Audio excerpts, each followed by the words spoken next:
Hello, boys and girls. It's another episode of Haunted Router. It's your boy Jeff and Ben from Nat One Games, and we're going to be first off, welcome back. Welcome back. It's been like a month, maybe longer. Don't know how long that spread was. Yeah, life gets away. Christmas came, Christmas went.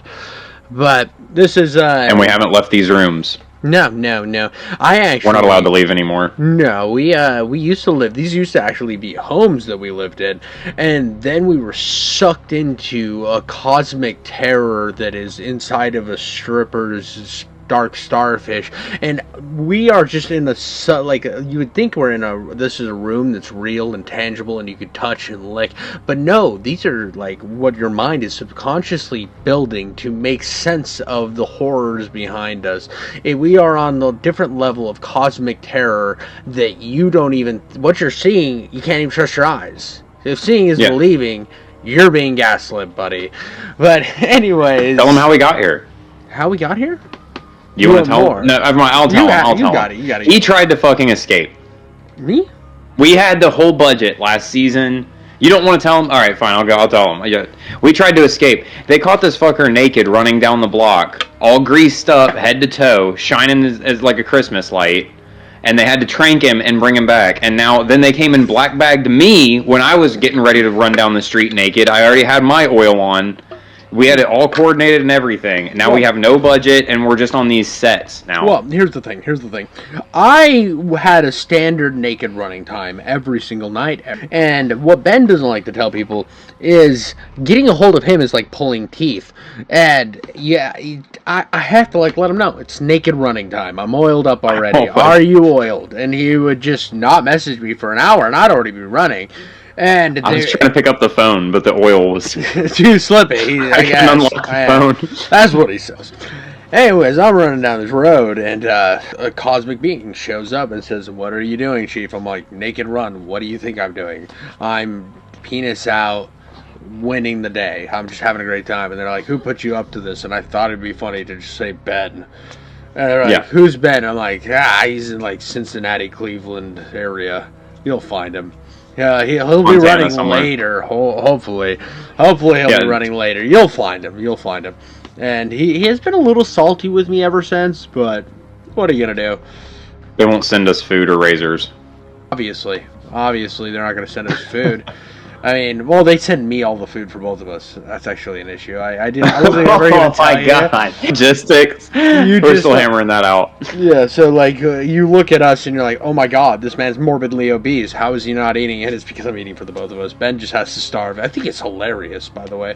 And they send me razors eating the posters. They'll replace those. They just keep teleporting new posters. I have endless books back there, you think, but that's actually just you look back there. Bookshelf, not a bookshelf. That is Satan giving me the goatsy. He's like, goatsy, and I'm like, okay, and he's like 10 foot tall, and I'm like, uppies, dada. Well, I hope that you all had a good break. We had a fantastic break. Got a lot done. Absolutely. So much done. But before we get too far, we promised we'd read the second part. We think it's like an anthology, but the second part of what we left off with Lowman 11-38, Ex-Offender Cruel Picture 2. Now, Cruel Picture 1 was a lot, so I'm not usually the warning beforehand guy, because I'm like, don't be a little girl, stop whining. Oh, I wasn't ready. I can't handle the anal phonation. And none of that stuff applies to me whatsoever. But, like, the last one gave me the queevies, so Ben will give you a warning. Yeah, as a warning. These, a lot of our stories come with the NSFW tag on them because they probably contain some pretty crazy stuff and some strong language and all that type of thing. But Lowman is my favorite because he's at like the bottom of the trenches with a shovel, man. He's like still trying to find the bar that we won't cross. So yeah, and that's what's wonderful about Haunted Router, though, is because we don't have a lot of rules. So, no. And we don't know what we're going into with these, ever. We'll know what we're going into with these. So, it could be, like, super emotionally pulling or the most diabolical thing we've ever seen on the internet. And because we are both really Like, we both think that, like, creativity is really important. We're like, God, I like just spreading my taint and balls and, like, cherry chocolate. Let it wash over. Yep. Yeah, we just like getting our holes filled with creativity, right? So, we're never going to, like, hopefully we're never forced to put any rules on Haunted Router. I hope not. I hope not. Hope not as well. You never know, dude. We don't want to be like hit completely with. I don't want to see porn on Haunted Router. I think that's fair. That's a fair line to draw, where we don't like, where we're not an NSFW. I'll read a little erotica if they want to post it. I'll read a little. I'm talking about, if you want like, this voice reading and narrating your... Oh, what? What are you talking about? I'm talking about... Have you ever noticed that every show has an NSFW version of it, where it's just, like, drawn... I don't want to see me and you... pictures drawn of me and you gaping each other. And running naked down the street together and stuff? Yeah. If you draw us running naked, like... Alright, so one half of us doesn't want to see this. But, yeah. That is a 50% message from... That's only halfway official from us. That's fair.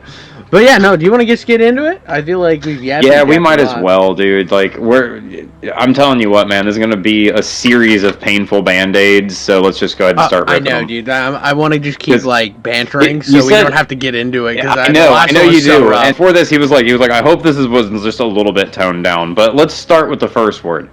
Parents. Oh, God. You ever want to scare yourself? Yeah, you know how we do Cruel Picture, man. You just Well, sit keep back reading. and, Keep reading. Yeah. I read ahead a little. Parents. You ever want to scare yourself? Go online. Type in locally registered sex offenders into your search bar and watch the screen fill up with bright red dots. Like Christmas lights all around the dead holiday pine. Hey, it's seasonal. I mean, we're late. Valentine. No, around the dead holiday pine. This is, I guess so, sure. We don't have pines here in Florida. We just have, like, alligators on meth. That's better. Valentine and the ex-offenders. The woods were dark and deep. The full moon was the shining dead eye of a blind idiot god that watches but does not care. Oof. No one is watching. Not a soul. No one was watching them as Valentine led his captive towards the intended place. The reckoning place of judgment, of finality. Here, we already know what we're getting. Cruel Picture is nuts. I do have to say, if we're this is the first uncomfortable laugh. We can start a counter. Actually, I'm not even uncomfortable, because if this deals with the type of people that I think it deals about, I don't feel bad for them. Like, I can feel bad for a bad boss, He's probably not happy with his life. His brother made him do the job. He doesn't want to be there. He doesn't even like Chinese food. He just is like, he's like, I'm an Italian food guy. I came to America so I wouldn't have to eat Chinese food. Get away from the Chinese food. And now I'm still eating Chinese food because my stupid brother. And, I'm a failed psychiatrist. Oh, look like I'm going to run my brother's Chinese food place. I can get why he's mad, and it can be a little Mao Zedong-y. I don't understand the people that first sentence described. Don't get them. Right. You're the worst. Yeah, I'm thinking that's probably what this is going to be. Is probably some guy just hunting sex offenders. So hopefully, all right, we're starting strong this season. Valentine lit a smoke, but did not stop. He didn't offer one to the maggot. The quarry didn't ask for one either. He couldn't. He was too busy lugging a large bag of sealed plastic. A body unmoving within. He poured sweat despite the chill of the crisp night air. The ocean was near.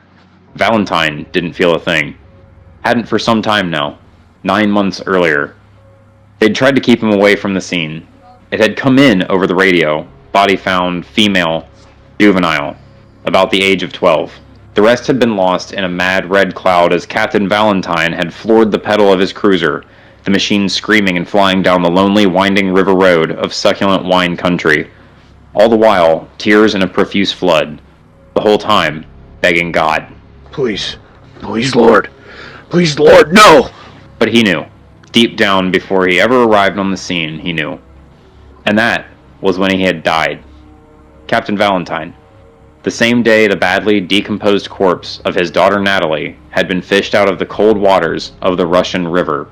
Due to the sensitive circumstance he was allowed to work his daughter's case. Oh, he was not allowed to work his daughter's case. Yeah, no shit. I thought it was about to say he was allowed, and I was like, no, dude, no way. They were like, go get him, son. You ain't taking me off this case. I've been working here for 47 years. By the way, did you know there was a serial killer that legitimately, this is a real guy. I can't remember his name. I think his name's like D'Angelo or something, but something like that. I can't 100% pin his name down. But I was like going through and like researching this guy for a very, very far distant view video that I'll get done. And he investigated his own crimes. He was a cop who was a serial killer, and he like would break in and kill people, and also do very unsavory things to some people. But he would like walk in, and he was like the head of burglary. He would walk in, don't know who did this. This is That's just Hotline Miami too. We've seen that. He's like, I don't know how these bodies ended up. I think he was just investigating the burglaries he was doing. I don't know about the killings because I'm still early stages of the research. But no, he definitely. Like, shit, Officer D'Angelo, you were first on scene every time. He's like, and you're elbow deep in those motherfuckers by the time we get. When I was telling my buddy about it, he was like, we were like looking it up, and he like did a lot of unsavory things to women. Do you think that he just came in and there was like semen everywhere, like Law and Order SVU? It was just like dripping from the semen. He's like, there's no evidence here. I don't see anything. He's like open and shut case. It looks like the slime from The Evil Within 2 just dripping off the walls. It's all his fluids. Oh, it's crazy. I wish we had any leads whatsoever. Yeah, he's like, there's nothing to collect here. He's like, this guy's a genius. Yeah, what a monster, dude. God, I hate serial killers. Worst people to ever live. But anyways, we'll get back to it. Due to the sensitive circumstances, he wasn't allowed to work his daughter's case, and I would like to reinforce the trigger warnings and the content warnings here. She'd been held, bound captive. Let me just restart. She'd been held, bound, captive for approximately 7 weeks. The whole of the time of her disappearance. She'd been beaten repeatedly, strangled repeatedly, raped repeatedly, cut, stabbed, burned, forced to consume urine, and her genitalia had been viciously taken to with a pair of scissors. She'd been pregnant. I think you could have just said tortured. Yeah, probably. Yeah. She'd been pregnant at the time of her death. Her mother, his ex-wife, Catherine, wouldn't speak to him. At all. Not once during the whole of the investigation. Not even when they finally caught and nailed the fucking bastard. Brian Matherly, age 27. He'd been alone in his small apartment when they arrived at his door with a warrant. Besides the man's blubbering protests and tears, the arrest was uneventful. He was taken in, booked, and thrown into a cold cell with naught but bars and granite to keep him company till the time of his trial. That should have been the end of it. They had found the bastard's DNA on the body, and Natalie's was found on the carpet of his cheap place in the form of blood droplets and a single strand of golden hair. It should have been opened and closed, done and sealed. Valentine's daughter should have received some form of justice. But God was dead, and it would not be so. Someone had put the wrong date on the search and seizure. A day early. Stupid. Stupid. Brian Matherly, convicted sex offender, guilty of multiple past crimes, all of them concerning minors, young little girls, walked. The bastard that had killed 12-year-old Natalie Valentine had walked because of a clerical error. Matherly, the child molester, the sadist, the murderer, had gotten away with it. Scot-free. As if nothing had ever happened. As if my little girl had never existed. The pedophile walked free. Well, and Captain Valentine lost his fucking mind. Now! The maggot, panting, begged for a break. He got a slap instead. They got going again. I can't read the word slap without giggling and thinking of the South Park dad. We reference it all the time. I will slap you silly, mister! Oh, it doesn't matter how hard. Serious. You have to punch. You have to punch in the stories or I'm not going to take it serious. It was amazing. All his life he'd inherited his father's love of worry, the need for concern, anxiety. Always the one to check, double check, triple check. Then once more for good measure, and I might as well again, I'm going that way anyways. All his life he'd been a big old fucking worrywart. Now nothing. Not a spike in pulse. Not the sick churns of the gut. Not the headaches. Nothing. No. Now Valentine was calm.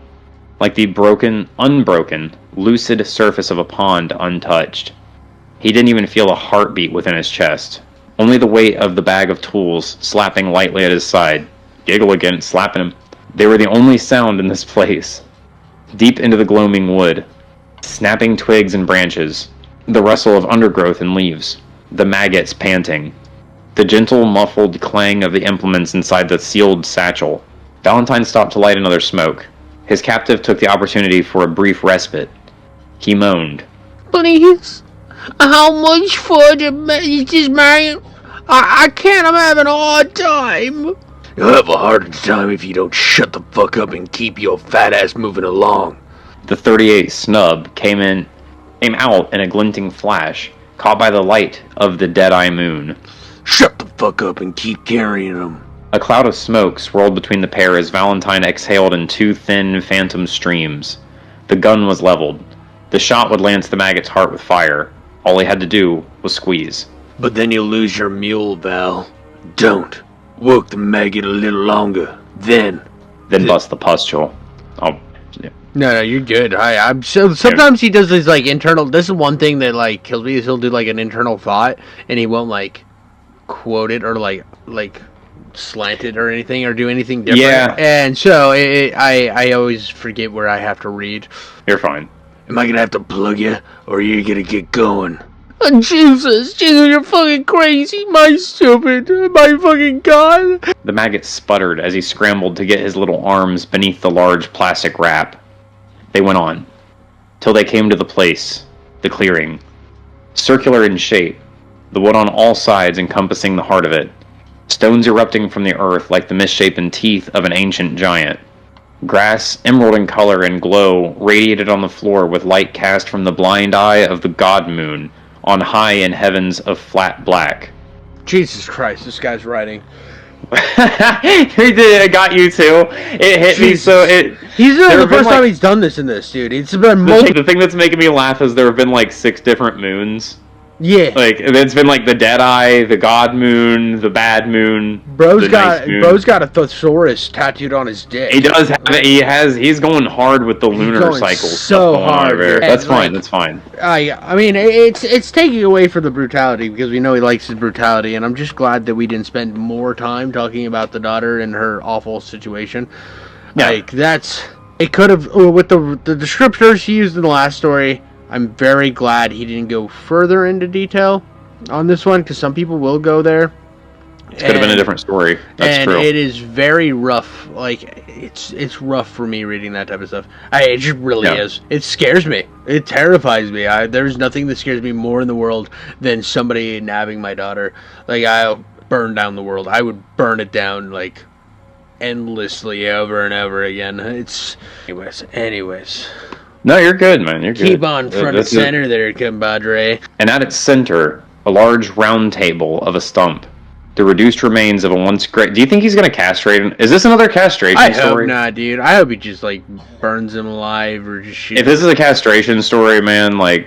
Literally. Anyway, alright. You know, actually, speaking of things that actually upset me a little bit about the last story, and I didn't say this at the end, should have taken the picture. They didn't take the picture. Of what? Like Lamau Pig. That was our prediction. It would have been so cool if it ended with like, and that's what made it a cool picture. Is he just had the picture of Lamau Pig? Oh, okay, I see what you mean. Yeah, well, this one doesn't have a picture, does it? No, that's what makes it weird. Okay. Makes it weird because like this one's like we can't do a picture. Yeah, dude. So I can't do a picture, and I'm like, dude, the Lamau Pig thing, it would have been a cool picture. The ending it there, that would have been really cool. It ended like I still think about that story constantly. That story. I've been thinking about it too. That's a wild. For the month that we've been off. Yeah, it was brutal, absolutely brutal. I will never stop thinking about how brutal that was. And this one, I'm liking the kind of floweriness of it in the descriptors instead of the brutality like the last one. Well, we still have a long way to go, so I think it's gonna get there. Yeah. And at its center, a large round table of a stump, the reduced remains of a once great and towering oak, of sprawling appendage and wonderful green, abundant life. There. Valentine indicated with a gesture of the gun. The pair, with the third, went to the place so that fate might be carried out that night. The maggot dropped the end of the sack he'd been dragging, spent, drenched in sweat. He heaved flabby, barrel-chested breath. Please, dude, I don't even know what this is all about exactly. It's cool. It's none of my business. So why don't you just let me go? I did what you asked. I'm telling you, I know. I swear to God. I just want to go home, man. I got kids in bed and sleep. I just want to see them in the tomorrow morning. Whose kids? He almost choked on his smoke, but held it. A beat. Exhaled. What if he has the wrong guy? That'd be fucked. Yeah, that would be crazy. Just the wrong dude. He just like goes. He went to the wrong house. It turns out he's like a terrible fucking cop. Yeah, he's the worst. He's stalking this guy for weeks. It doesn't even look like him. They're not even the same race. It's like a totally different guy. They're not in like a different town or something. It's just a random fat guy. Just a random fat guy. Like, the original guy was like a chubby, glasses-wearing fat dude, and he just has, like, South Puerto Rican, heavy-set guy. I was about to say, this is just, like, the first, like, minority fat guy that he saw. It was you! It was obviously you. Just, like, grabbed a random guy, and he's just there. Exhaled. The smoke paler and thinner for having lived within his lungs a bit longer. He couldn't fucking believe it. The maggot wanted mercy, actually expected reason. His type wanted a break. Go! The memory comes crashing in, unwanted, unbidden, but they're all the same within his head. It's all that he can see. He's on his feet, cheering and hollering like it's wartime as his tough little girl knocks the absolute crap out of the pitch. It sails through the air and into the sky, as she likewise soars around the bases like she's made of wings and talent and true God-given divinity. He's never been so proud, so happy to be alive and here on this little island Earth. And it's all because he has her, his little one, his brave champion. She is all that matters. She is the voice of God in heaven, and as long as she's smiling and happy and healthy, then the job doesn't matter. The pain doesn't matter. The divorce doesn't matter. None of the regrets that drive him to drink matter because she has life. Because God has mercy and love and gave him an angel in the shape and voice of his daughter, Natalie, and she is beautiful. She is smart and she is funny, and she is already so much stronger and better than he is, and she's free of the booze and the hate his father drilled into him. She's going to be great. A dream. Whatever wonderful thing she wants to be. But right now, she's the greatest thing in the world. She is his daughter, and he will never have a greater role to serve. After the game, walking to the car, she looks up at him, smiling, the way only children can because they've still a hold of something that the rest of us have all lost. She says, smiling, Dad, thank you for coming to my game. Did you see me? I want to be a baseball player when I grow up, Dad. And now she's cold meat, in the filth of a planet that doesn't care, underneath the ground. Valentine snapped to. He pitched the smoldering butt and then sauntered over, gun casually in hand at his side. He dropped the bag of tools at the maggot's feet, beside the plastic wrapping containing the unconscious form. Oh shit! You still got work to do. Now get him out of the bag. The unconscious form? This is just some random fucking guy. Yep. And he's got the dude in the fucking... Oh, no way! Well, I don't know if maybe this guy was, like, also a registered dude, and he's just, I don't know. He did say his kind. He keeps saying his type and all that type of stuff. Oh, okay, so he found another random dude. Oh, yeah, it's not random, but... I think he's gotten It's not the... Okay. I think this guy's actually just, like, out there, like, serial killing pedophiles. I think so, too. I think that's definitely a good assumption. Yeah. It was awkward watching him struggle. Valentine didn't like it. Didn't like any of this, but how could he? Had he expected to? Maybe. He wasn't sure. And if so, he wasn't ready to admit it to himself just yet. The worthless sack struggled and fumbled and cursed as he pulled free the drugged limp form of Brian Matherly, called it. He dropped him to the dirt and the grass with little consideration. This did not wake the sleeping captive. His head lolled to the green, like a greasy rendition of a fairy tale princess. Bastardized, corrupted, ruined, decay.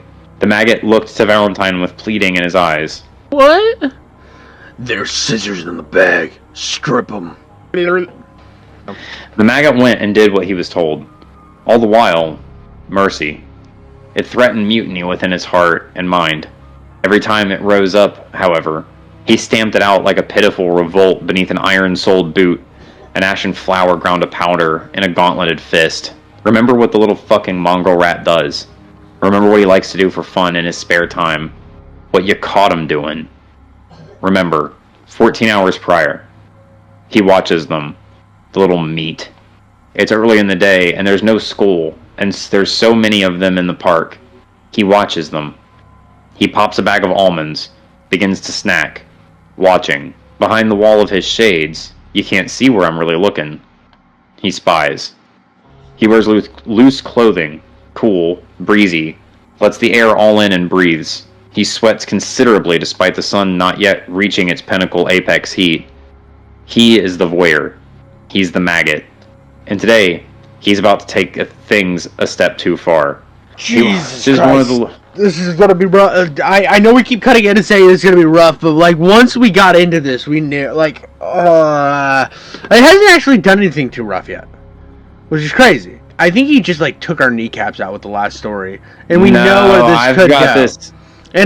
Where this could go and where it's probably gonna go. And it's like watching you. Oh God, what's that movie? Lonely Bones, dude. It was like watching every minute of the movie Lonely Bones, where you just are so on edge the whole time. That's where I'm at right now. He watches one of the little meat break off and stray from the crowd. The parents don't take note. There's so many other lambs to see to. They're so busy. He smiles, crumples his empty bag and discards it, and then makes his move.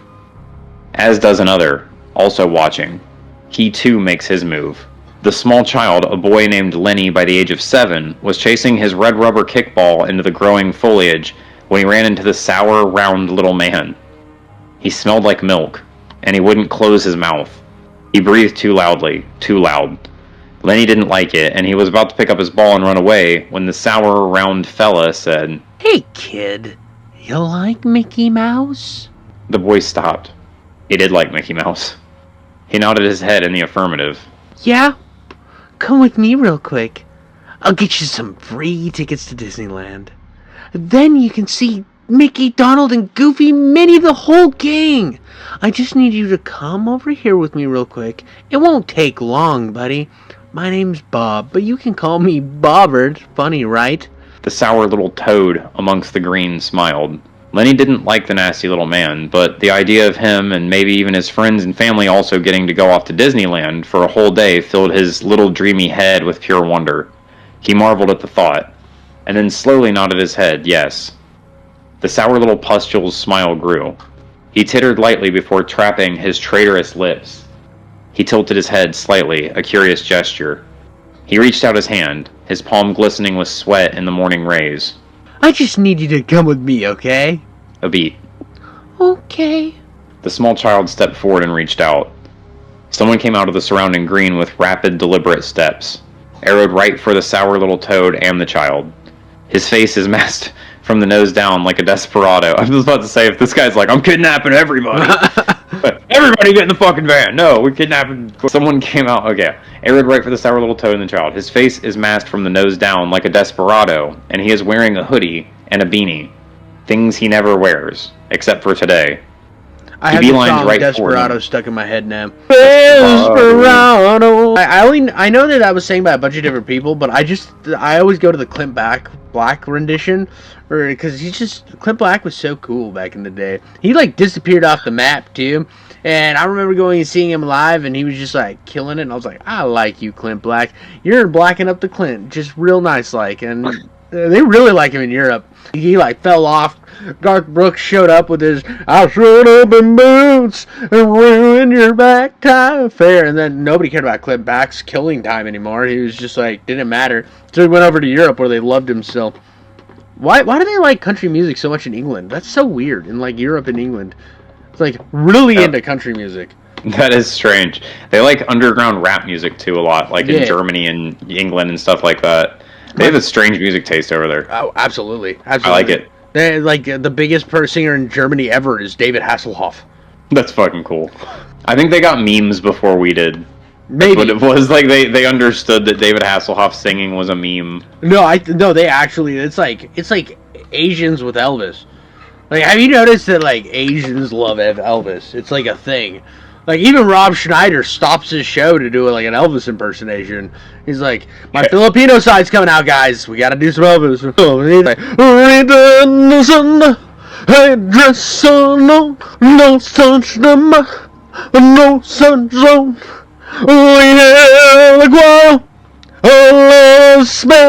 I'm sorry, but my little game's coming back. And they look like the guy from The Hangover the whole time they're doing it. Just the entire time.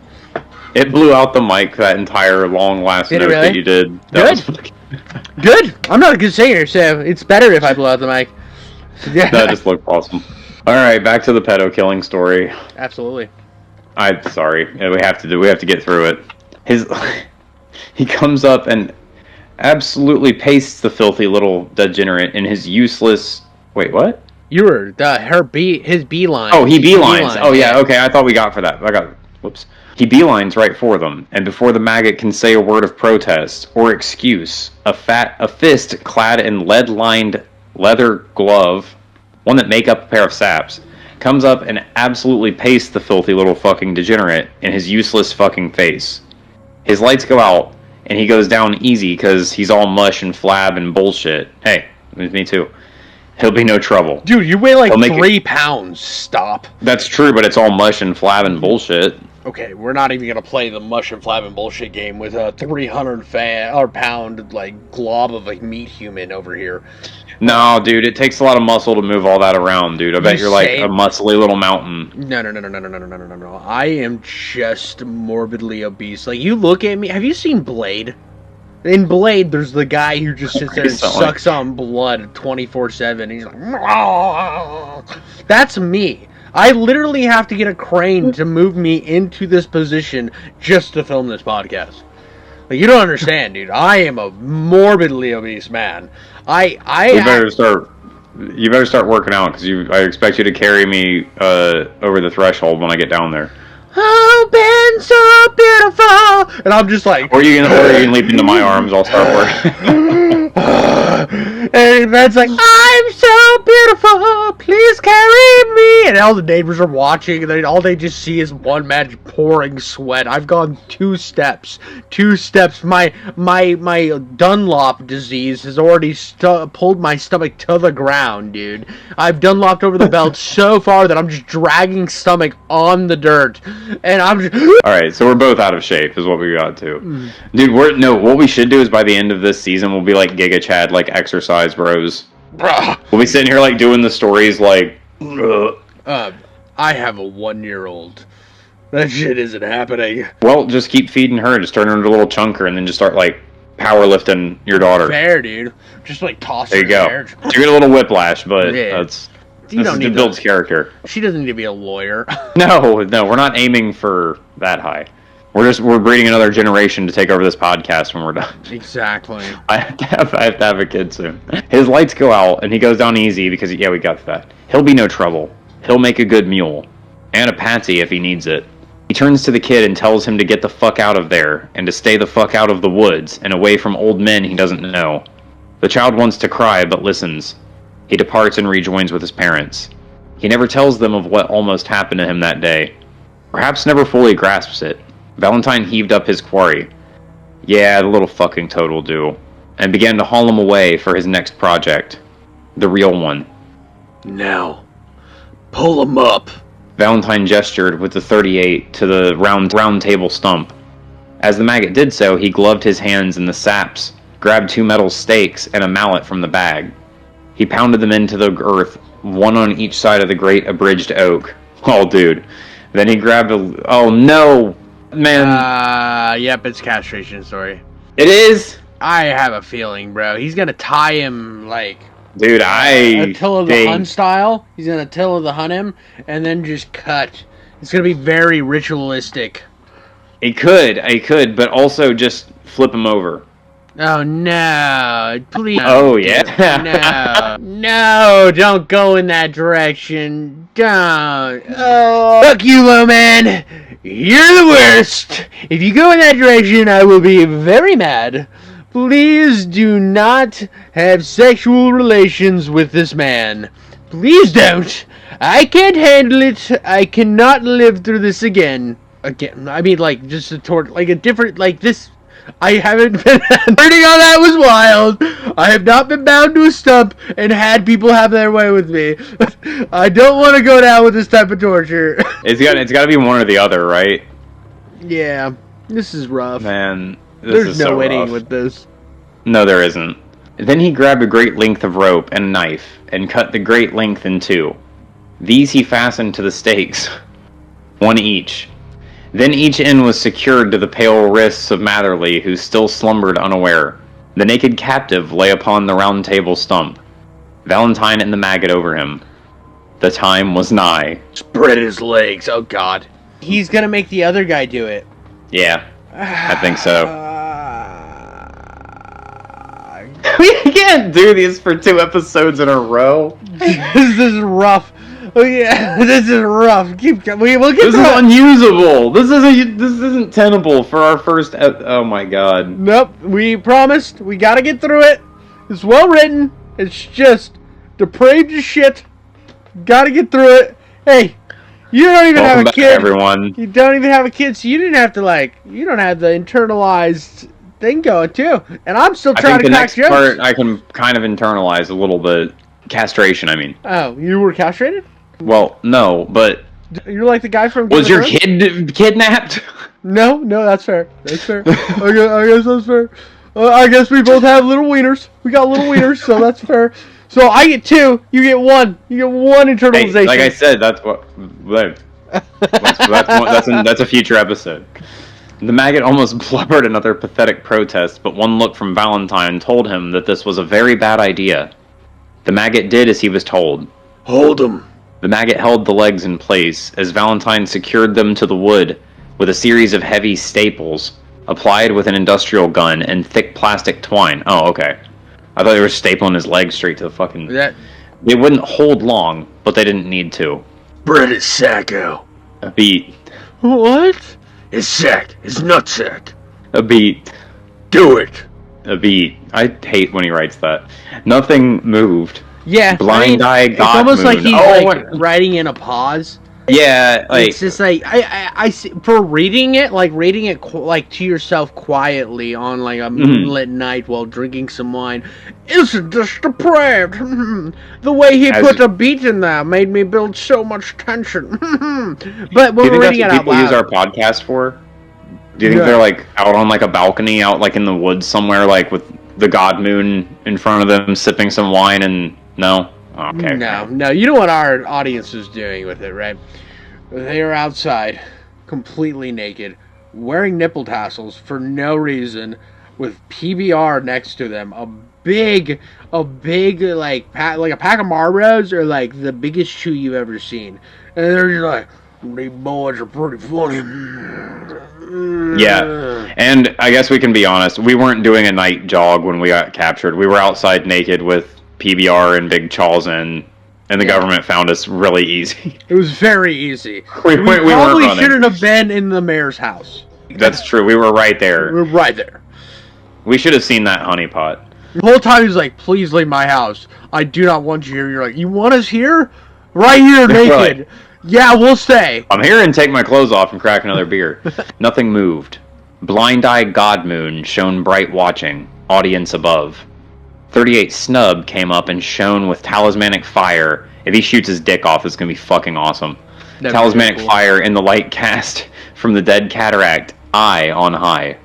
Hammer thumbed back. Shot would be cleaner and was already easy enough at this distance. The maggot was pouring sweat. He felt sick. He didn't want to touch the man any more than he already had, but he didn't want to die. He prayed to a god he hoped hadn't given up on him.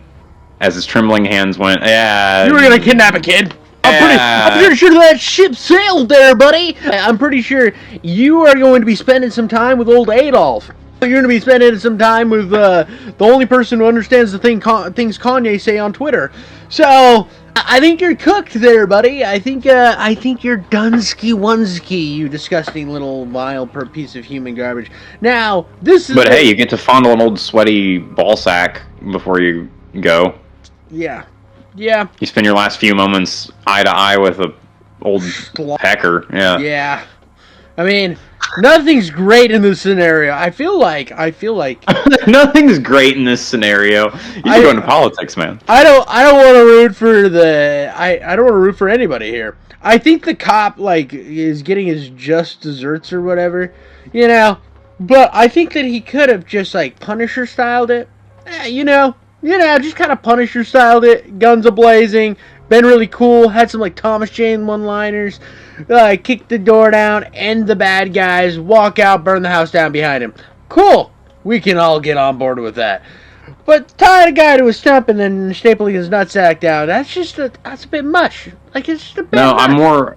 I'm more in the Rorschach camp than I am the Punisher camp. So this is exactly what Rorschach would have just chopped his head off or shot him instantly or thrown him down an elevator shaft. He would have made him cut his own dick off. Yeah, that's fair. That's what he would have done. That's fair. There's not as many steps. Rorschach wasn't at 87 You're steps, right. guy. This is 87 You're right. steps. This is 87 steps. There's too many steps. Okay. Too many steps. This is where he was like, he had like a board at his house with like drawings and diagrams, and he went way too far. I'm just gonna let you know, like, worst thing that could ever happen to a father. Well, if you're gonna bring the narrative sensibility to it, then I have to play devil's advocate and be like, that would have not have made for an hour-long episode. No, I'm not talking about the narrative. It's fine. We're talking about the like people here. The process. I know the process. But we have an hour to fill. Valentine knows this. He knows this. That's why he's taking cigarette breaks. That's when we're supposed to be making jokes and bantering. Is while he's taking the cigarette breaks. We've been off time. That's what a beat's for, so I can beat my shmee. A beat. Oh, this is JOI. Yeah. That's what this is. There's no recovering from that. Okay. He prayed to a god. Yes. He spread the... Okay, I'm just going to actually... Yeah, he prayed to a god, and I'm going to skip the next. Then he spread the scrotum out against the wood. So you tell us, audience, do you think God answered? Stretching out the skin. It was quite elastic, like his own. A mess of nails and a claw hammer came down... Welp. And a small crash beside his working hands. Working hands? What's he working? Is he kneading the balls? Probably. Startled, he looked at them. He's stretching them. I mean, he is stretching them, so he is. I guess that's work. Something, yeah. He's looked at them and then to Valentine, unbelieving. What? Keep the skin spread out, like that, and then pound one of those nails through the skin into the stump. Don't put one through his balls. Not sure if I want you to do that one yet. Just start with the skin. I quit, man.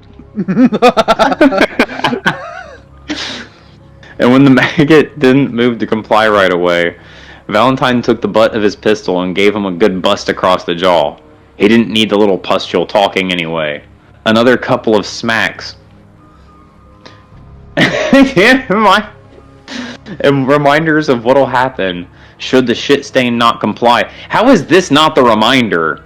What he's making him do? Anyway, whatever. I'm not going to argue with the way that I'm making. I don't want to get my nutsack stapled to a tree. So. Yeah, I'm good on that, because like, I don't want to be considered a little kid sniffer defender at this point. No, right? No. Yeah, just let him do it. What are you gonna do? Yeah, is that even? Yeah, you're right. Like, what he might as well get up and run. Like, yep. Maybe he's liking it. Because he's a fucking maggot. Yeah.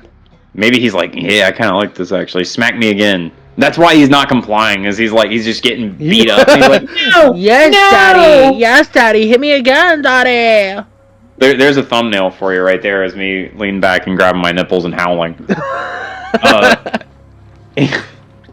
He once more spread out the scrotal flesh of the unconscious Matherly, placed the point of the long steel nail against the tan, wrinkled skin, and grabbed up the claw hammer, raising it above his dripping crown. But forgive me.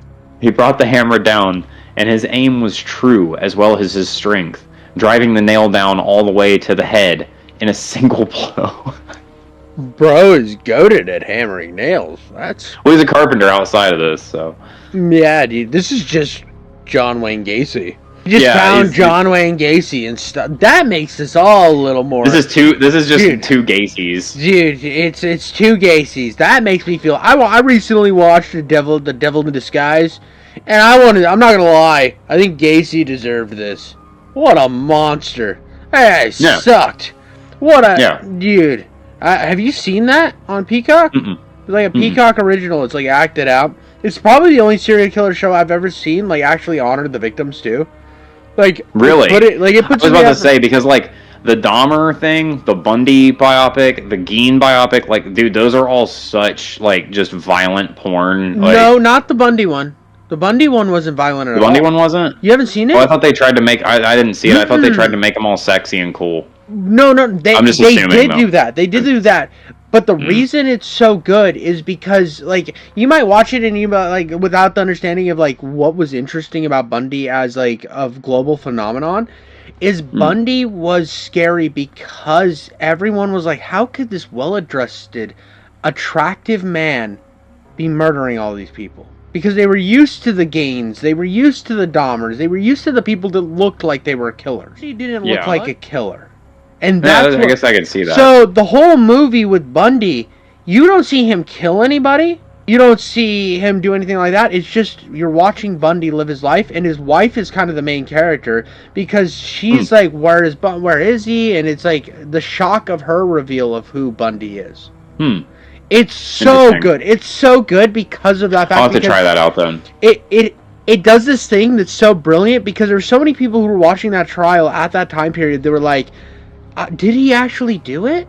And there's a lot of people who didn't think Bundy did it because how, like, until, like, obviously all the evidence was there, but all they were seeing was this, like, it's charismatic, attractive guy telling them stuff, and they're like, and that's why he had, like, the most, like, fans in the day, too, women fans, is because they didn't want to believe that he was what they said that he was. And the Bundy movie tricks you into that same motif by having Zac Efron be Bundy. So the whole time you're like, did he do it? No, he did it. I know he did it. But you're like, you have these thoughts, and then the end of the musical. The end of the movie hits you so hard. Like, it is the hardest reveal I have seen in a serial killer biopic in my entire life. Interesting. You gotta watch it. All right, I'll have to check that one out, and I'll have to check out the Gacy one too. Because brutal. To quote Flesh Simulator, I'm a John Wayne Gacy centrist. I believe he did some of that shit, but I don't think he did all of that shit. I think he did all of it. I think he 100% did all of it. The more I look into it, and stuff. To send you. There's rabbit holes that you can go down with Gacy 100%. The way he was with people and stuff, and the way that he would flip to being the most intimidating person ever, is he would just abuse everybody around him to doing his will, and then he would keep a public image that was so perfect. Because, like, but that was a learned behavior, though. Yeah, he was like Butters in private. In private he was the monster. In public he was kind of like I'm Butters, oh look, I met the first lady, Butters. You know, he was just kind of like the lovable, fat, goofy construction guy, the clown. But behind closed doors he was a monster. He would troll the streets of Chicago. He would find people and pick them up. And then he hated gay people. He never considered himself gay. He wasn't. He wasn't gay. I'm bisexual. No. And he would being a pedophile is not gay. Well, not all of them were underage. A lot of them were, but not all of them. He just liked men, and he would, like, torture them. Well, the two people that got away from him were literally, like, he did so much crazy stuff to him that he knew the police wouldn't believe him. Like, Gacy I'd looked into before, obviously, and I've seen documentaries. I thought the show did a good job because when they show the victims, like 90% of the time in the show, there's a couple that have reveals that are kind of like, because he is a serial killer. It shows, like, a day in their life and, like, how these were people full of life and their potential and how, like, even on their down moments, they were still people at the end of the day. And then it would show after the episode, because it would do, like, the whole show's just his investigation, not a lot beforehand. But it would cut in with these segments of the victims, and then at the end of the episode, it would show pictures of the real people that they portrayed. It was so well done. I'll have to have you send me that show so I can check that out. On Peacock, you said? Yeah, it's called Devil in Disguise. There's a documentary called Devil in Disguise, but there's also the Peacock original called Devil in Disguise. Which is today's sponsor. Matherly arose with the wail of a trumpet's sound, like the revenant dead shot out of their graves at the great biblical end. He struggled and kicked along with his screams, one of his feet coming loose from the flimsy makeshift restraints. But the ropes and the stakes they held, about the wrist and in the earth, they held fast and true. Valentine was pleased. He finally began to enjoy himself. He stepped forward and spoke, keeping the gun trained on the maggot, but his eyes all about Matherly. That's right, keep singing. I don't want you to stop. Go as loud as you can. Ain't no one out here gonna care. Ain't no one out here gonna care. You remember me, don't you? The writhing worm did. It was in his wide, watering eyes. Valentine was beginning to feel an elation. A bastard form of giddy ran through his form as the child rapist danced for him. It was fine. He felt great. But it was strange. He was bathtub brewed homemade napalm, and he was burning brightly and nicely, and fine. Matherly shrieked unceasing. The bastard joy deepened within Valentine's own smoldering heart. Nothing else in the night moved. Alone, Il Triello went forward further into the edge of the world, where this forest resided at the end of the dark. The perfect place to put a worm to rest. The foul, sour, damp Evan of the earthen bastard bosom. Okay. The final prison. The terrible resting black metal womb. Put another one through him. The back. You okay there, Ben? Sorry, it's making me laugh at this point a little bit. The maggot looked at that last paragraph. It gets so poetic, bro. It goes from like torture to poetry. It went. That's what it was like. Like it went like crazy, where it was like Il Triello rested at the end, where we would bury the worm in the black metal bosom of the earth. Now put another nail in his ball sack. Yeah, exactly. Like, dude, yes, dude. Low man has the best writing. The maggot looked at. Shut up, phone. The maggot looked at Valentine unbelieving. When the captain returned his gaze, then leveled to 38 once more. What the fuck, dude? Just get shot. The glistening bruised sack held his blubbering as best as he could, and placed another nail against the soft, sensitive flesh. It was already so slick with free-flowing blood. Hot. A little bit of steam, little ball steam, rising off like a small phantom, escaping the scene of rising slaughter before the brutal escalation. The spirits did not want to see this night, this scene. God begged blindness, knowing this hour would at some point come.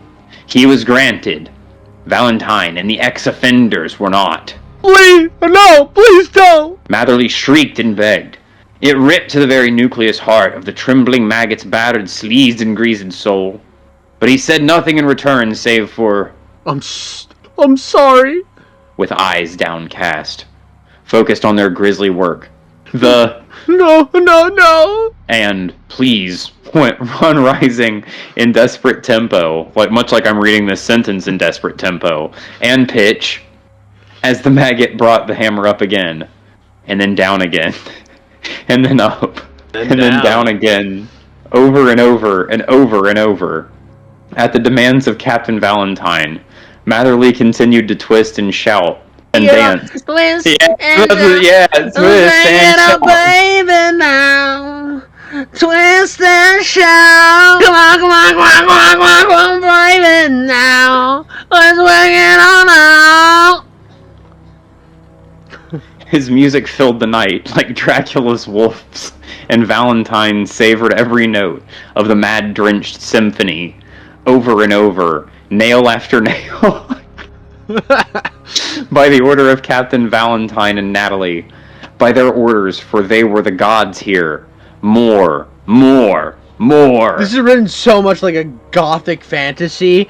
Like, it just so hit me good, now. dude. It's so gothic, but it's also a like I just hammering a dude's balls. So the main character of this was written like I started with like I wanted to go like Clint Eastwood, but like not full Clint Eastwood, right?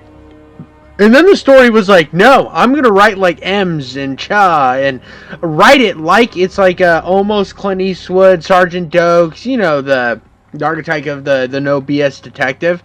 It is written like that, but then it cuts in with gothic fantasy, and it works in a weird way. I don't understand how, but like his writing works. It's like the spirits of the night air danced with the demons of the cock blood. Yeah. It's fucking awesome.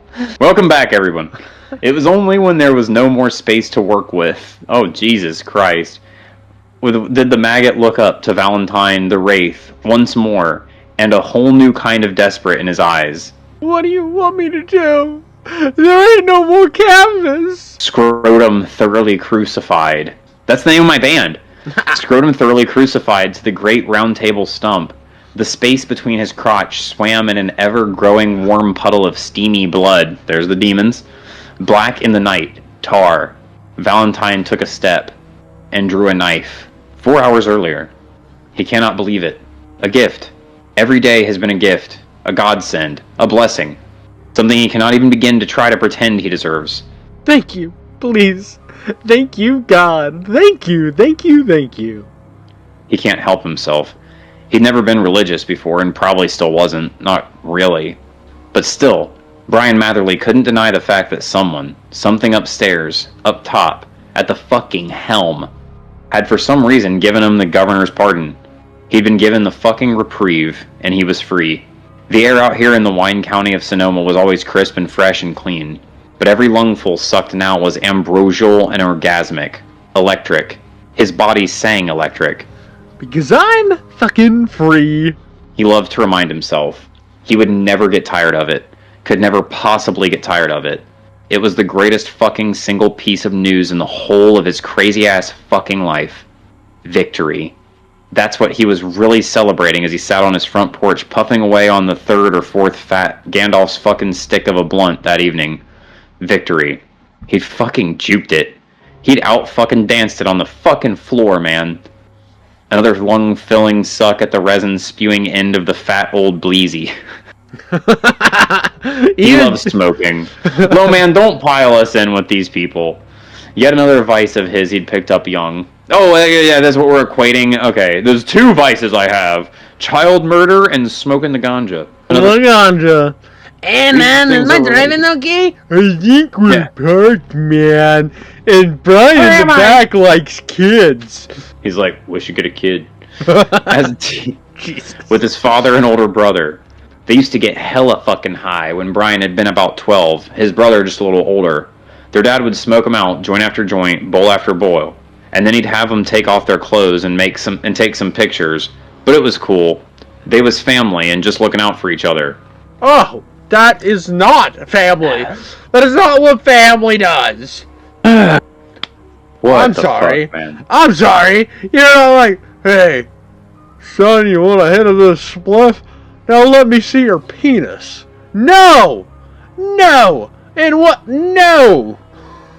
It's love. That's all it was, what it came back to. I'm quoting the story there, I'm not saying that. Yeah. Love. I'm sorry, but can you please help me? The voice was small and frightened, just like the man who used it. Matherly had been lost in thought and reminisce, something that happened often when he was token reefer. His red glazed gaze fell over the sweating little toad. Shit, the guy looked bad. Like someone had been wailing on him, kicking his ass for kissing his sister or something. He was asking to come inside and use a phone, maybe wait for some help, like a ride or an ambulance or something. Matherly almost flat out says no. He's high and paranoid. He doesn't really think it's anything at all that concerns him, but he doesn't want to get involved with anything hairy, especially after all he's been through himself lately. No. You gotta be on your best behavior, at least for a bit, you fucking runt. But then he looks the fellow over again, sees his sweating, bruised brow, the trembling jowls of his frightened mug, bleeding from the nose and a bit, and a small cut on his lip. He looks as helpless as a child. Besides, he reminds himself of how lucky he's been as of late. So he relents, and says okay, and lets the little man inside. Once inside, the little man took the chloroformed rag out of his back pocket and smothered Matherly's face with it when he wasn't looking. He went down quick and easy, just as the little man himself had earlier that day. Once on the floor, the little man quickly went back to the front door and let in Captain Valentine, who promptly shut the door behind himself. Now. Matherly sees the crazy son of a bitch coming at him with the knife, and he doesn't care anymore. Please, just let him end it, at least at this point. He did not know he did not know physical agony could reach a level with this beyond the pale. He just hopes he doesn't do him too slow with the knife. Please. He knows it can hurt. He knows it can hurt a lot. He would beg, pray, plead for mercy, but he's already tried and he knows there will be none at this point. But then the child predator was surprised a moment when Valentine took the razor edge of the hunting blade, not to his soft glistening flesh, but to the ropes that bound his wrist. They were quite taut. The blade went through the blinds like butter. Valentine then stepped back a sec, as Matherly, momentarily shocked, lost in the sea of pain that radiated out from his crotch like a nuclear blast wave, gazed at his newly freed wrists, unbelieving. Smart. Valentine then did something that both Little Maggot and Matherly had seen a lot of growing up, being on the receiving end more often than not. He raised up his obsidian-clad hands to his chest, as if to rudely shove the captive bleeding child violator, as if they were nothing more than two schoolchildren with a playground grudge. He might have screamed, but no. It was too late. It all happened way too fast. The hands, black as if dipped in the tar pit of the night, smashed into the bare chest palm first with a smack heard clearly in the chilled gloom.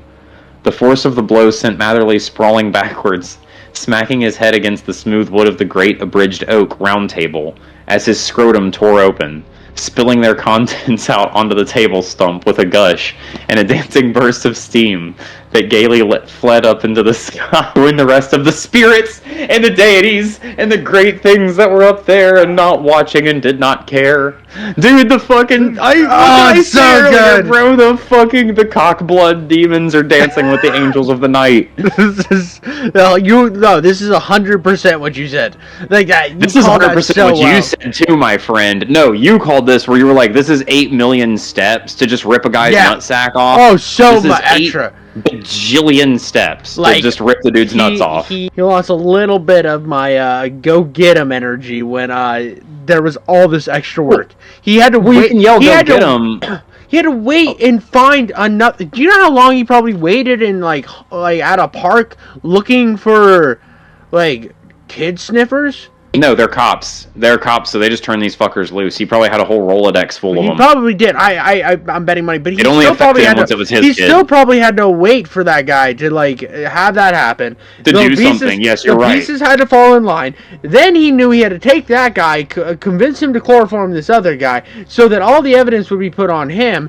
This is so much extra steps. He's divorced. He lost his kid. Kill the guy. You got it. I'm there for you. I'm there for you. Rip his nutsack off. All these extra steps are just a lot. They're just a lot, man. It is a lot. It makes me. I mean, this is okay. So we kind of have been hitting on it, and you could tell it wears on us a bit. But it's not the writing. The writing's done well, and the reason I know the writing's done well, and why this is still good in a way, is because there's that movie with what's his name now? Umbrella Academy. Was Violet, then wasn't Violet because they transitioned. The actress became actor. Oh my god, Elliot Page. Elliot Page. Yeah. So when it was Ellen Page, she was it Ellen or something? It was something like that. But yeah, it's Elliot Page now. Elliot Page. Yeah. There was a movie where she was like, kind of having this thing with this guy, right? And she was entrapping him. He was a pedophile, and he was the thing, you know. I'm trying not to say the P word because that will get us in trouble. But he was like a kid sniffer, right? And she like entrapped him and then tortures him at the end of the film. That's what the whole movie's about. I can't remember what it's called. I think Hard Candy. It's called Hard Candy. And I remember I've heard of this movie, but I've never seen it, and I didn't know that it was that. I didn't know who starred in it. Yeah, so I remember watching that, and that was like the first thing that I watched that before Juno, and I was like, oh my god, this is crazy. The guy got what he deserved, but because he would trick these girls into this situation, and then he would like do stuff to them, and then they would disappear forever. And it was like one of her friends, so she like planned this out to entrap him and put him through. It was very 2000s post Saw movie, but it was good, and I really enjoyed it, and it was brutal. I remember it being pretty brutal. I could be wrong. It could be just my memory building stuff on it, because I watched this in high school. Did she rip his nutsack off? Maybe. It's been 47 years since I saw that movie. I just remember thinking it was a movie like Saw, because the cover made it look like Saw. watching it and saying, "Oh, this is completely different than what I thought it was." And it ends up being kind of this different. It spends a lot of time building the rapport between the two for her to flip the script, and this is kind of the same type of idea where it's like flipping the script and then torturing the scum of the earth type guy. I know it's done well. The way it's written is very flowery, and this is brilliantly done. It's just hard to get through. It's hard to get through.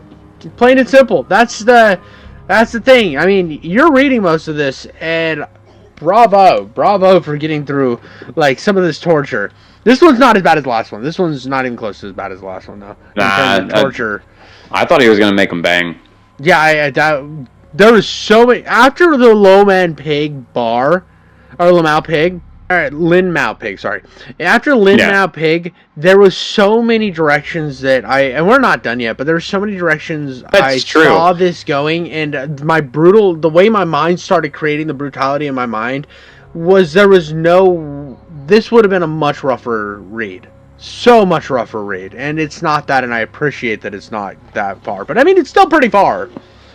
Thanks for keeping it nice and toned down for us, I guess is what we're saying. Yeah. And just ripping the guy's nutsack off after you put like 100 nails through it. Yeah, that's much better than... I also imagine they've been out here for like days at this point. So long. I don't know why. I just like to just to imagine that.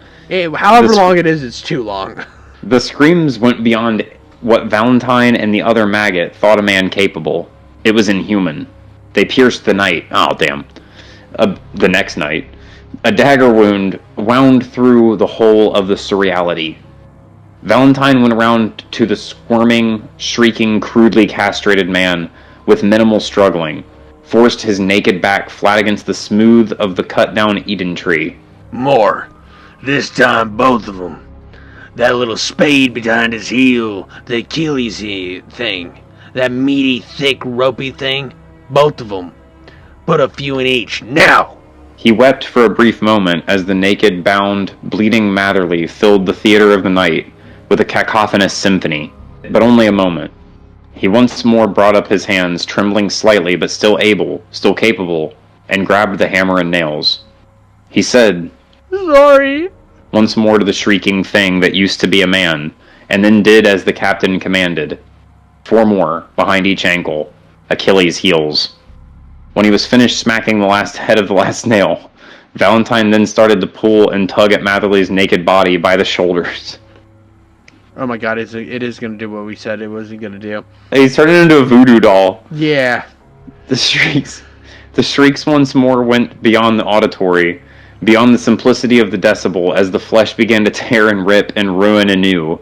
And that was what he did, over and over. He had the maggot dog hammer more and more nails through whatever meaty chunk that happened to catch Valentine's fancy. The calves, the meat of the thighs, the biceps, the triceps, the head of his penis, all hammered through, pierced meat. He's got like a mace stick. All crudely torn and mutilated. And ripped, as Valentine violently, desperately pulled the ripping man every which way across the table surface, until the entire top was decorated in bloody chunks of meaty gore and raw, visceral flesh staked through with gleaming silver nails. How many nails did they fucking bring? That's another question I have. To the dead, so many nails. So prepared for this. He brought he went to Helm Depot and bought them out. Dude, he sold his everything and just is living in one of those work vans, and it's just got all the like all the little like pull drawers in the thing. It's just nails. He came way over prepared for this. Valentine, panting now, stepped away, catching his breath. It was tough, but it was fine. It was almost over.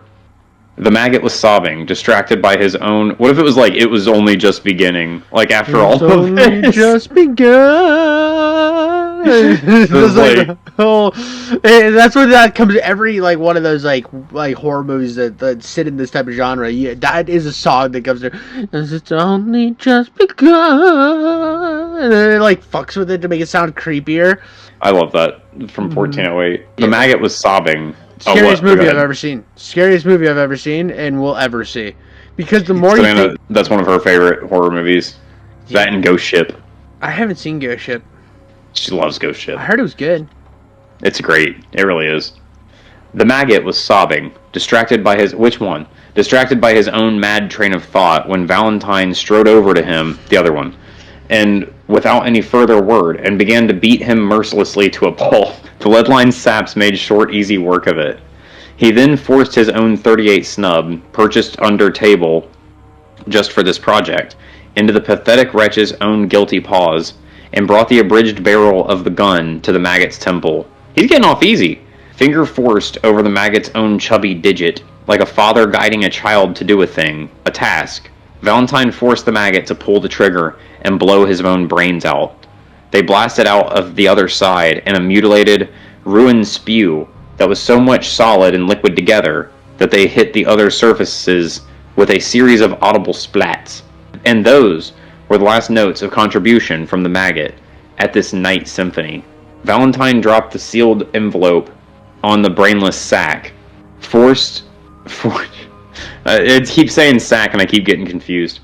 Forged suicide murder confession note inside. He's done this a lot of times. Convincing enough, thought Valentine. They wouldn't look too much into this. They're not gonna... No, we're not doing it.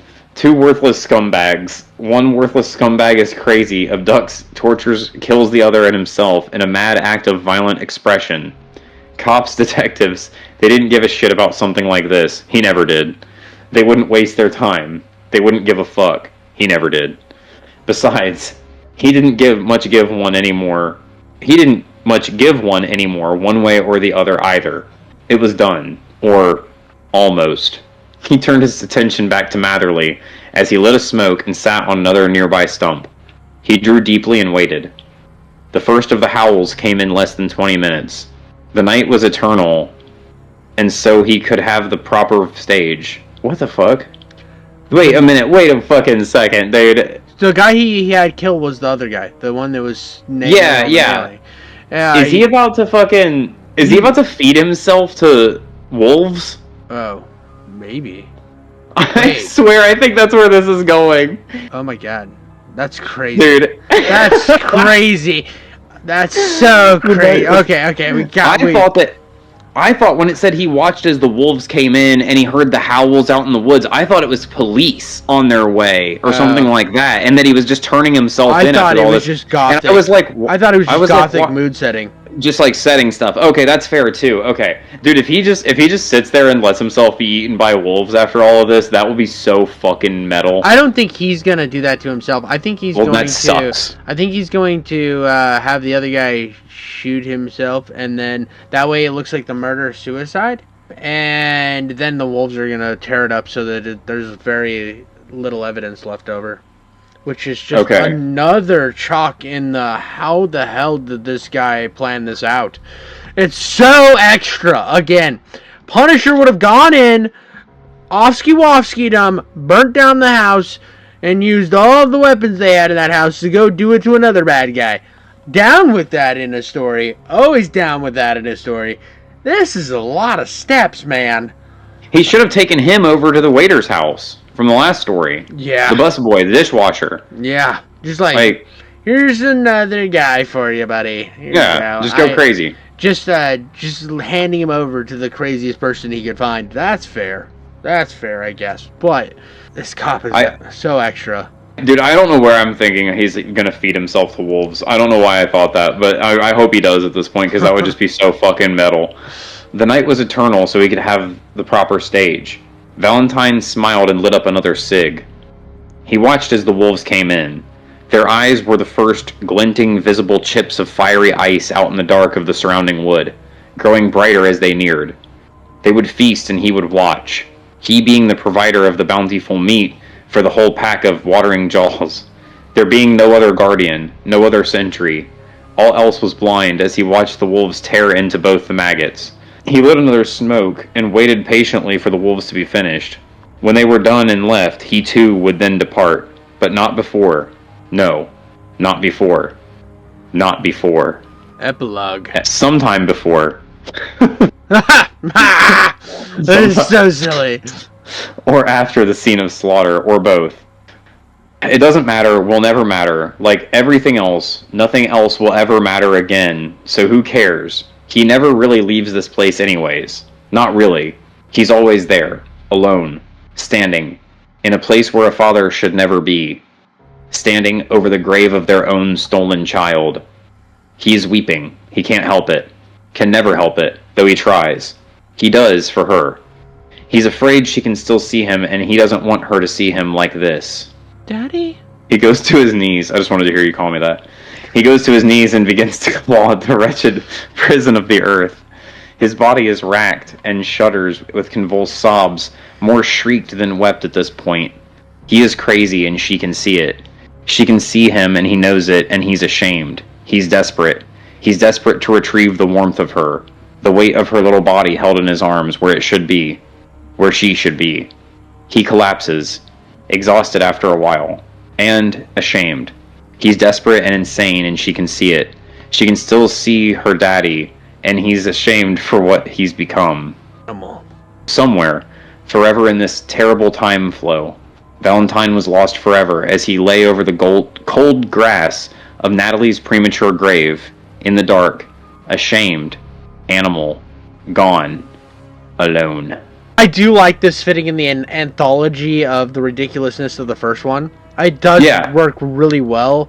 Like, oh, it was fantastic. This would be like a obviously a Saw style anthology that would be much different than like VHS or something. But I could see this being done, and just like with VHS, I don't think this one is as strong as the first one because of all the extra steps involved.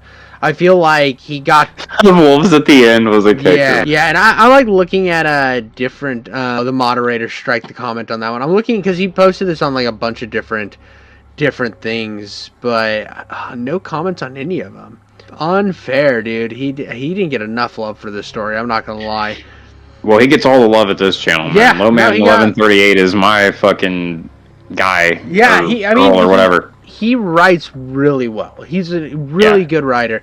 It's the thing with these two stories, and I think we knew this going into this one, is it was going to be over the top, very torture. We started out. I think we even took a little bit of time before this, and we're like kind of trying to get into the headspace of knowing we were going to read this because we'd already said we were going to do it. We had to do it, and I think that it was. The ending went way too over the top again. Nonsensical. The epilogue was perfect. Honestly, I would have loved more of the strain of him losing his child. Like, if he kept cutting in, instead of cutting into, like, how he captured or how he made all this happen. Because it doesn't ever fully say. It just kind of shows, like, the steps, and then it goes to the Brian guy, and he's smoking the joint and all that stuff. If he would have just kept cutting in like he did with the baseball game and then going to like the funeral and stuff like that, I think it would have been a good kind of distraction from the brutality. Mm-hmm. He never actually says like I think this is one of the few cases where I think that like with the Lamau pig, I think all the torture and stuff is what made that story scary. I think like when he talked about what happened to the daughter, he could have just let us fill that blanks in and then just show the beauty of who she was and what he lost to make you hate the monster that took her. Right.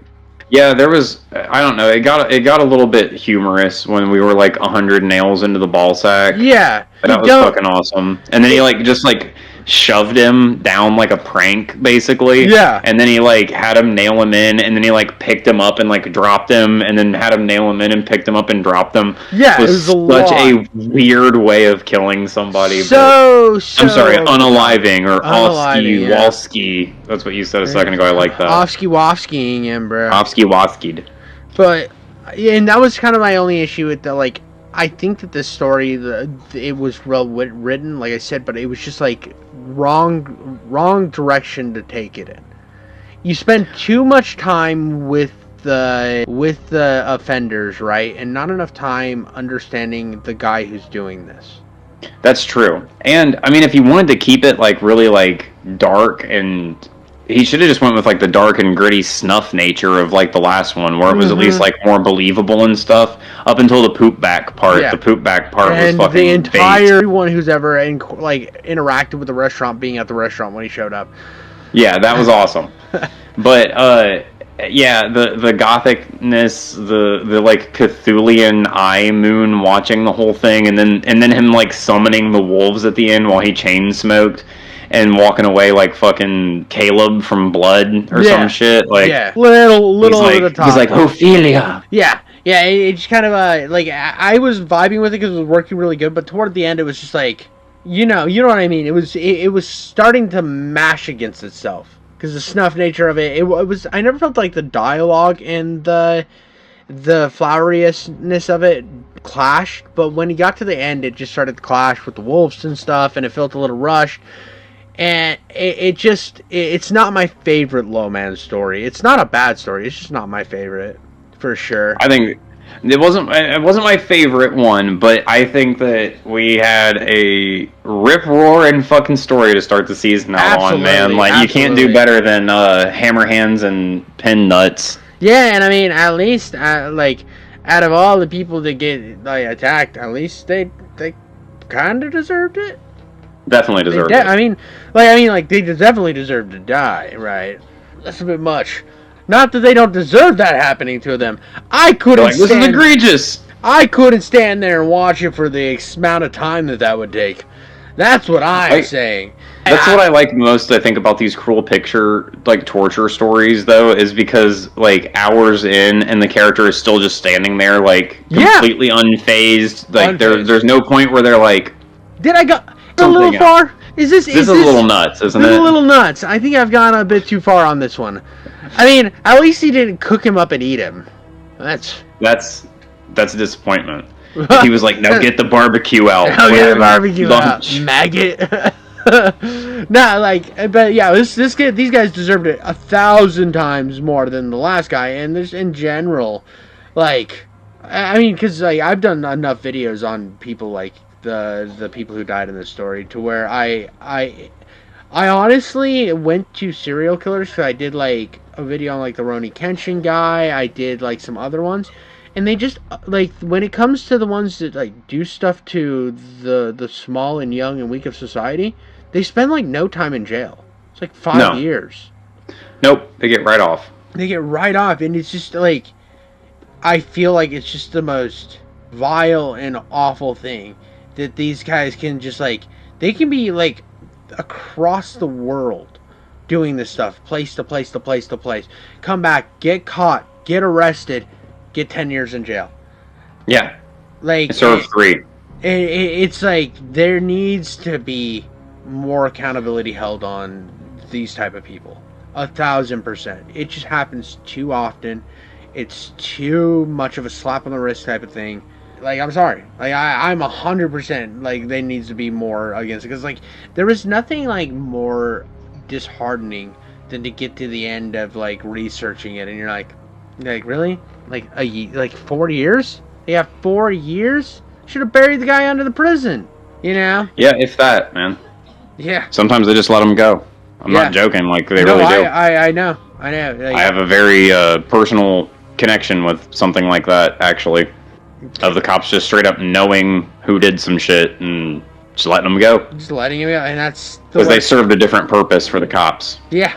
Yeah, they have information on this, or they let that guy out, and then they get, like, a slap on the wrist and some parole or something. Or, what is it? Yes. Not parole, it's the other one, probation. If that even. Yeah. This is, like, I won't name the county or anything like that, but there is a place in the state where I live where they just let an active serial killer walk the streets. No way. That's crazy. Yeah. He killed my cousin, man. No, oh my god, dude, I'm so sorry. Yeah. Yeah, dude. Yeah. Burn all the... Dude, I hate... It's so hard to, like, go through this type of stuff. And, like, I mean, you make a lot of, like, video game type of stuff, right? And it's hard to... And I've always been interested in, like, the true crime and stuff like that. And it's hard to even talk about this stuff where you're like... Am I ever, like, if you start asking a question, am I going to do the victims enough service or this or that? There's never enough. There's never enough. Right. There's nothing I can do. I could stop a video and list every name. Like, let's say I did Sammy Little. I could do, like, every name It's still not enough. It'll never, Right. no matter what I do, it'll never be enough. So the best that I can do is get the video out there. Hope I could talk about it. Maybe, like with the Samuel Little thing, I spent a lot of time talking about like the missteps of the police. The fact that that guy got arrested 70 times. Yeah. Samuel Little got arrested like almost 100. I think he was close to 100 by the time he actually was in jail for something else, and they tied him to murder. And this one Texas Ranger was like, I need to talk to him. I need to talk to him. He needs to get down here. And he just kept, and that guy was like known for being able to coerce people out of information. The guy just started like telling him all his stuff, drew all the pictures of all the women, and just gave it to him. Damn. And it was just like, and he's the most prolific, like, disgusting monster to ever touch the United States, and people don't even know who he is. No, I can't say that I'm well versed on Samuel. No Little. one knows Samuel Little. It's diabolical to me that no one knows who Samuel Little is, and That's on purpose. yeah, no, I mean, Probably because the police shit the bed for like fucking 80 fucking years on this guy is why they don't want to know. Yeah. I mean, the Because guy the was police are active fucking from useless. like he was active from like, well, talk about like, and it's the FBI a lot of times because they're like the serial killer. Them too. You know what's crazy? I also have another script that I've drafted up and it's like done. I just need to get around to recording it. There was once a FBI informant for their fraud division who was also a serial killer.